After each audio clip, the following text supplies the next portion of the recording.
नमस्कार विद्यार्थी मित्रों, आप सभी का स्वागत करते हैं मौर्य क्लासेस में। विद्यार्थी मित्रों, ऑलरेडी हमने क्लास 11 का स्टेज चालू कर दिया था, जिसमें बच्चों हम आपको चैप्टर नंबर 1 पढ़ा रहे थे। और चैप्टर नंबर 1 का नाम क्या है बच्चों? सूचना का एकत्रीकरण, कलेक्शन ऑफ डाटा। बच्चों जिसके अंदर बच्चों मैंने आपको लास्ट टाइम क्या पढ़ाया था? सांख्यिकी का उद्भव और विकास, फिर संख्यात्मक सूचना, गुणात्मक सूचना, ये पढ़ाया था। और आज के लेक्चर में बच्चों हम आपको पढ़ाने वाले हैं प्राथमिक और गौण सूचना के बीच में अंतर। क्या पढ़ाने वाले हैं? अंतर पढ़ाने वाले हैं। और पूरा डिटेल में समझाऊंगा बच्चों, एक एक कॉन्सेप्ट क्लियर करूंगा, बस आपको वीडियो में बने रहना है। तो चलिए शुरुआत करते हैं बच्चों। चलिए बच्चों, तो यहाँ पर देखेंगे अंतर के मुद्दे, सूचना, प्राथमिक सूचना और गौण सूचना, ठीक है। और यहाँ पर बड़ा जिस तरीके से मैंने लिखा हुआ है, इस तरीके से अगर आप एग्जाम में लिख कर आओगे तो बहुत अच्छे मार्क्स होंगे। और बच्चों ये वाला क्वेश्चन काफ़ी ज़्यादा इंपॉर्टेंट, और ऐसा कोई एग्ज़ाम होगा जिसमें ये ना पूछा जाता हो, बहुत ही ज़्यादा इंपॉर्टेंट क्वेश्चन है। चलिए सबसे पहले समझते बच्चों अर्थ। प्राथमिक सूचना किसे कहते हैं? जो सूचना हम स्वयं के द्वारा या पहली बार प्राप्त करते हैं उसे हम प्राथमिक सूचना कहते हैं। प्राथमिक सूचना मतलब होता है जो चीज़ें हम स्वयं अथवा पहली बार कोई भी सूचना को प्राप्त करते हैं उसे हम प्राथमिक सूचना कहते हैं। और गौण सूचना किसे कहते हैं? जो सूचना स्वयं के द्वारा नहीं बल्कि किसी अन्य माध्यम के द्वारा प्राप्त होता है, जैसे कि न्यूज़पेपर हो गया, ठीक है, मोबाइल फ़ोन हो गया, या किसी अन्य माध्यम के द्वारा अगर कोई भी सूचना प्राप्त की गई हो तो उसे हम गौण सूचना कहते हैं। आगे बात करते हैं दूसरा पॉइंट बच्चों, प्राप्ति स्थान। प्राथमिक सूचना का जांच क्षेत्र में स्वयं जाकर के प्राप्त करना पड़ता है। प्राथमिक सूचना में बड़ा हम लोग स्वयं जाकर जांच करते हैं बच्चों, अलग अलग क्षेत्र में जाकर के खुद जाकर के सूचना प्राप्त करते हैं, वो हमारा प्राथमिक सूचना है। गौण सूचना किसी अन्य व्यक्ति के द्वारा या माध्यम के द्वारा प्राप्त होता है। किसी अन्य व्यक्ति या माध्यम के द्वारा प्राप्त होता है, उसे हम क्या कहते हैं? गौण सूचना कहते हैं बच्चों। और तीसरा क्या है बच्चों? समय, श्रम और द्रव्य। समय मतलब बच्चों जो समय लगता है वो, और श्रम मतलब मजदूरी, और द्रव्य मतलब पैसा। तो प्राथमिक सूचना में समय, द्रव्य और समय, तो इसमें समय, श्रम और द्रव्य दोनों सब क्या होता है? अधिक खर्च होता है। मेहनत भी अधिक लगता है, समय भी अधिक लगता है, पैसा भी अधिक खर्च होता है। वो सब किस में होता है? प्राथमिक सूचना में। गौण सूचना में जबकि इकाई में समय, श्रम और द्रव्य कम खर्चा होता है। क्या होता है? कम खर्चा होता है। क्लियर हो गया बच्चों? चलिए आगे बात करते हैं स्वरूप। प्राथमिक सूचना का स्वरूप विस्तृत होता है और गौण सूचना का स्वरूप सारणीबद्ध होता है। सारणीबद्ध मतलब बच्चों क्रम वाइज होता है, सारणीबद्ध होता है। और विश्वसनीयता, प्राथमिक सूचना का विश्वसनीयता अधिक होता है, लेकिन गौण सूचना का विश्वसनीयता अपेक्षाकृत होता है, जितना होना चाहिए उतना नहीं होता है। तो आइए बच्चों, आपको ये क्वेश्चन काफ़ी अच्छे तरीके से समझ में आ गया है। और बच्चों प्राथमिक सूचना, गौण सूचना हर बार एग्जाम में पूछे जाते हैं। आप सभी को ये क्वेश्चन अच्छी तरीके से प्रैक्टिस करना है, मेहनत करना है और इस क्वेश्चन को याद करना है।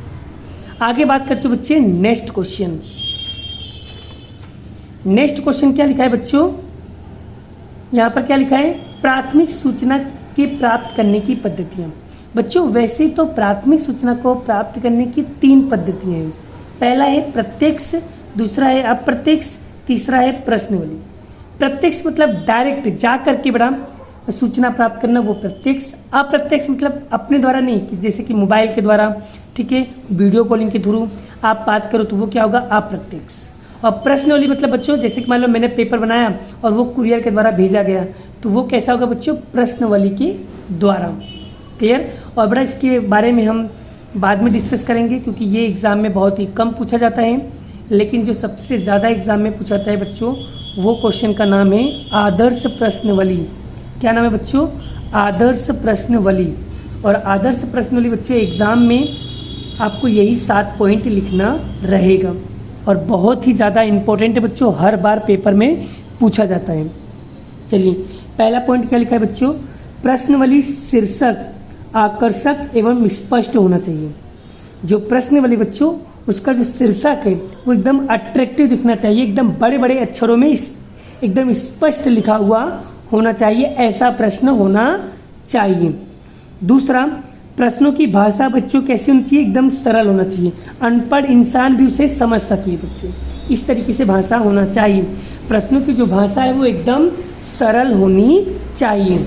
और तीसरा क्या लिखा है बच्चों, प्रश्नों का क्रम तार्किकबद्ध होना चाहिए, क्रमबद्ध होना चाहिए, मतलब सीक्वेंस होना चाहिए, नंबर वाइज होना चाहिए, जैसे 1 के बाद 2, 2 के बाद 3, ऐसे नंबर वाइज होना चाहिए। प्रश्नों की जो क्रम है बच्चों वो सीक्वेंस में होना चाहिए, ठीक है, तार्किक क्रमबद्ध में होना चाहिए। चौथा, प्रश्नों का जो उत्तर है बच्चों वो हाँ या ना के अंकों में मिले ऐसे प्रश्न पूछने चाहिए। प्रश्नों का जो उत्तर है बच्चों वो हाँ या ना में अथवा अंकों में मिले तो ऐसे ही प्रश्न आपको पूछना चाहिए।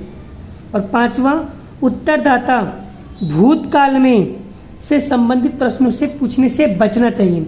बच्चों जो उत्तर पूछने वाला है उससे भूतकाल से संबंधित कोई प्रश्न नहीं पूछना चाहिए। जैसे कि मान लो बच्चों आप किसी भी दुकानदार पे गए और आपने फ्रिज खरीदना चाहे और दुकानदार पे गए, दुकानदार ने बोला भाई आपने फ्रिज, तो आपने पूछ लिया कि पहले कौन सा फ्रिज यूज करते थे, वो अरे ये आपने बोला ये वाला फ्रिज, तो फिर आपने बताया अरे नहीं ये फ्रिज तो नहीं यूज करना चाहिए, तो बहुत ही ख़राब है, तो उनको क्या लगेगा, ये बहुत ही ख़राब लगेगा, उनको गंदा लगेगा। तो ऐसे प्रश्न नहीं पूछना चाहिए जिससे उनको ठेस पहुँचे, राइट। उनकी भूतकाल से संबंधित कोई भी बातों को नहीं पूछना चाहिए। छठा, उत्तरदाता के निजी जीवन संबंधित प्रश्नों को पूछने से बचना चाहिए। जो उत्तरदाता होना चाहिए उनके कोई पर्सनल बातें, कोई निजी बातें, ऐसे प्रश्न को नहीं पूछना चाहिए। और सातवां, प्रश्नावली को अंतिम रूप देने से पहले उसका स्वयं परीक्षण करना चाहिए। बच्चों प्रश्न को फाइनल करने से पहले खुद को पेपर को चेकिंग कर लो, पेपर में कोई गलती तो नहीं है, कोई समस्या तो नहीं है। अगर कोई गलती रह जाती है तो उस गलती को क्या करना है, सुधारना है, ठीक है, जिससे लोगों को समझ में आ सके कि इस पेपर में कोई भी गलती नहीं है। आई होप आपको यहाँ तक के टॉपिक समझ में आ रहा है। तो बच्चों इतना ही आपको आदर्श प्रश्न प्रणावली में लिखना है। बच्चों नेक्स्ट लेक्चर में बच्चों मैं आपको क्या पढ़ाने वाला हूँ, प्रश्नावली की पद्धति के बारे में।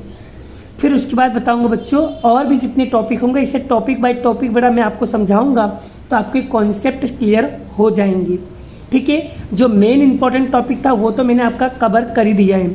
आपको स्वाध्याय में बच्चों सेक्शन ए, सेक्शन बी ये तो ऑलरेडी मैंने करवा दिया बच्चों, पहले वीडियो आप नहीं देखा तो जाकर के देख लेना। और आज के क्वेश्चन में बच्चों जो मैंने क्वेश्चन करवाए ये आपको सेक्शन सी में पूछे जाएंगे। और अगर आप चाहते हो कि बच्चों की इसके पूरे स्वाध्याय के सारे क्वेश्चन आ जाए बच्चों, तो मैं डिस्क्रिप्शन में बड़ा वो सारे क्वेश्चन आंसर वहाँ पर लिख दूंगा, आप चेकआउट करना चाहो तो कर सकते हो, ठीक है बच्चों। और बच्चों मैं आगे की वीडियो में बच्चों मैं आपको प्रश्नावली के बारे में और भी टॉपिक्स समझाने वाला हूँ, और 1 बाय 1 करके बच्चों हर एक टॉपिक को एक्सप्लेन करूँगा। और बच्चों अगर आपने मेरे चैनल को सब्सक्राइब नहीं किया तो चैनल को सब्सक्राइब कर लेना, ठीक है। और इसी तरीके से अच्छे वीडियो, अच्छे कंटेंट मैं आपके लिए लाता रहता हूँ बच्चों। अगर बच्चों मेरा पढ़ाना अगर आप लोगों को समझ में आ रहा है तो वीडियो को एक लाइक करना है, शेयर करना है, चैनल पे पहली बार तो चैनल को सब्सक्राइब करना है। मिलते हैं नेक्स्ट वीडियो में नेक्स्ट लेक्चर के साथ, अभी के लिए इतना ही, बाय बाय। जय श्री कृष्ण, राधे कृष्ण की जय, जय माता दी दोस्तों।